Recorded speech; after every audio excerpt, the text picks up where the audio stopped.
Welcome to the second virtual public workshop for the Connecticut statewide bus study.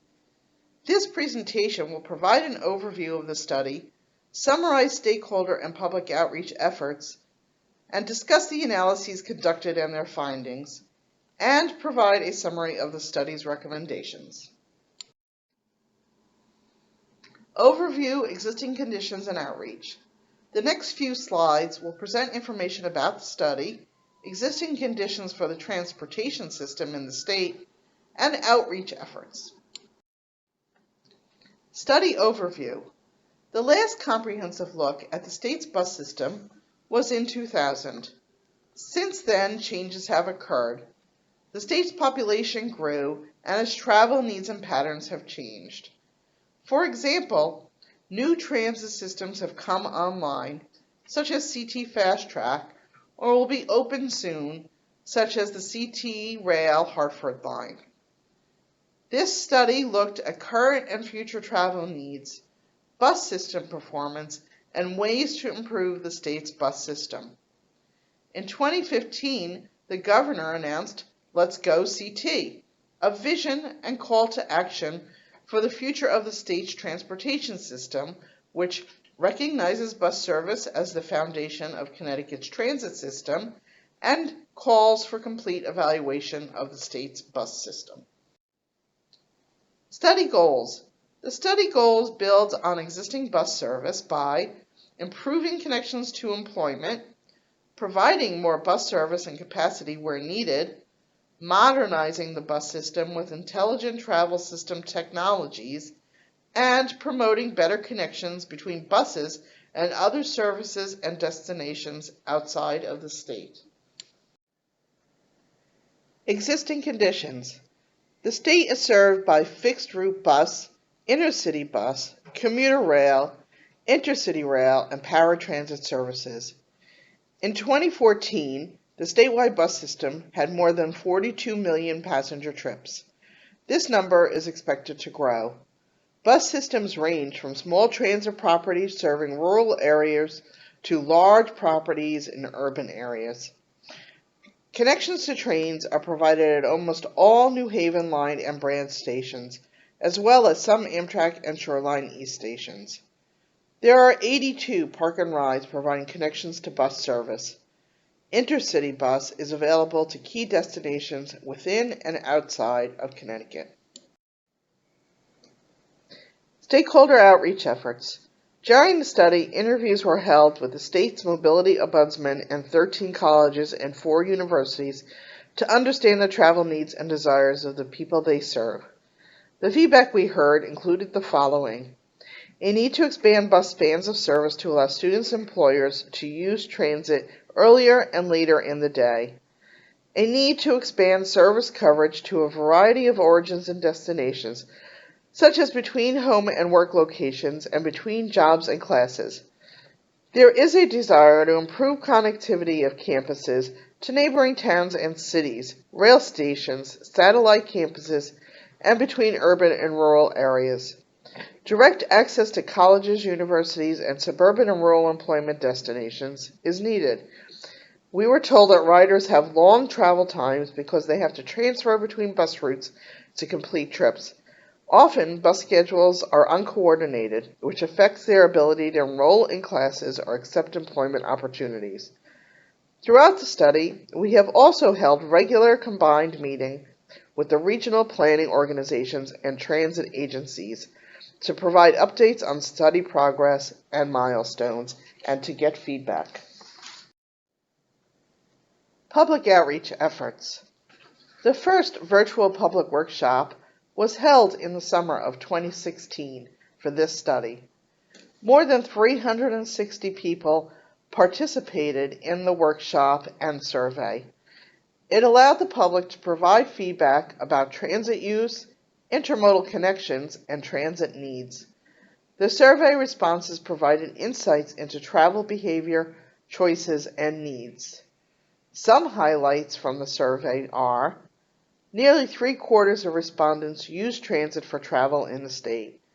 Common reasons for not using transit included limitations in where buses travel and when bus service is available. Just over 1/3 of respondents make at least one transfer as part of their trip. This includes transfers from a single bus network or between connecting bus systems. The top 3 identified needs were more frequent, faster bus service, real-time bus information, and more direct routes, less transfers, as shown on the graphic. There are 2 categories of statewide need. The first category is global needs. These represent needs that exist at the statewide level and are applicable to all the fixed route systems within the state. Addressing these needs will contribute to a more unified and easier to use statewide bus system. The second category is route level needs. These needs focus on the individual bus route or agency and include issues with performance, coverage, and interaction between riders and bus services. Statewide global needs. Several global needs have been identified through analysis of the statewide bus system and from public feedback. These needs include the need for consistent performance guidelines, data collection, and measurement across the statewide system. There are also shortcomings on how information is made available to riders within individual systems and across the state. Analysis and feedback has indicated the potential need for expanded service to meet travel demand, such as work trips outside of the regular workday and to key destinations, and to and between the state's colleges and universities. Looking forward, there is a need for the statewide system to implement available and consistent technologies to improve the system's efficiency, performance monitoring, and the ability to effectively communicate with passengers. Need for statewide bus service guidelines. Currently, there is no process to measure bus system performance across the statewide system, and many agencies do not have any process at all. Service guidelines provide the basis for consistent statewide system performance measured. The results of performance assessments will provide information for service modification decisions, how and where to invest funds, and to plan for the future. The Fixing America's Surface Transportation Act, or FAST Act, requires that states and metropolitan planning organizations use performance measures and targets to assess transportation system performance and progress in meeting performance targets under their transportation plans in order to qualify for and maintain federal funding. Initially, the state's bus systems may not meet the guidelines, especially across all routes. However, after regular required application of the process, individual bus systems will be able to better meet the guidelines. Therefore, new Connecticut statewide bus service guidelines were developed. The service guidelines are based on industry best practices, the goals of Let's Go CT, and the study's goals. They provide measures for cost effectiveness, service performance, and meeting statewide transportation goals.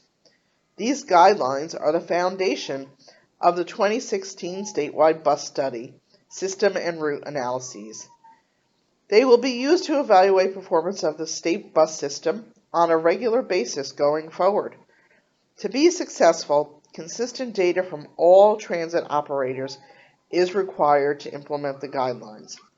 The guidelines will help the statewide bus system evolve into a stronger system. What will the service guidelines measure? 4 service standard categories were developed and evaluated. They include route design guidelines to determine where bus routes should operate and how often they should operate. Schedule design guidelines to define minimum headways, span of service, and hours of operation.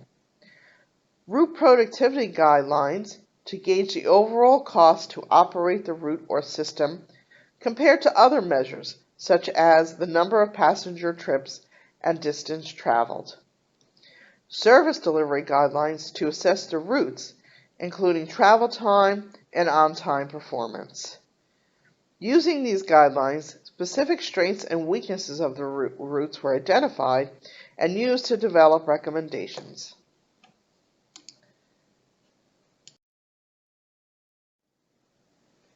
How well is the statewide system performing? The 2016 statewide bus study collected available data from each of the state's bus service providers.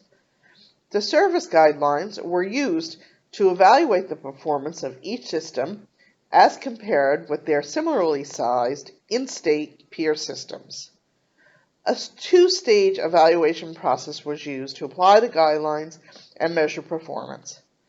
The Stage 1 evaluation assessed and ranked the statewide bus routes based on key metrics.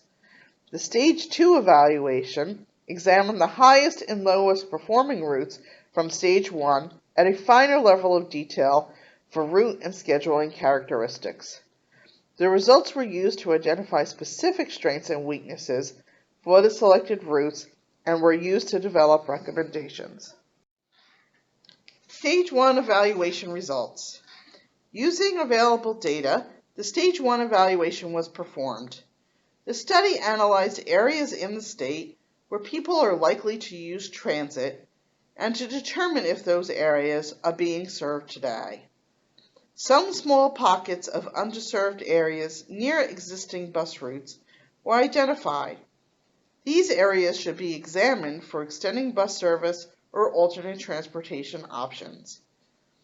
It was also found that some bus routes for smaller and mid-sized bus systems have low to moderate utilization. Additionally, the ability to assess on-time performance was an issue across all of the transit agencies due to a lack of data. Only Greater Bridgeport Transit provided sufficient data to assess on-time performance, and none of their routes met the 90% on-time target, though many were close. For the Stage 1 evaluation, 76 bus routes were advanced to be studied in more detail under Stage 2. We would like your feedback. The purpose of these questions is to understand how reliable bus service is, and if it goes where you want to go. Please take time now to provide us with your input.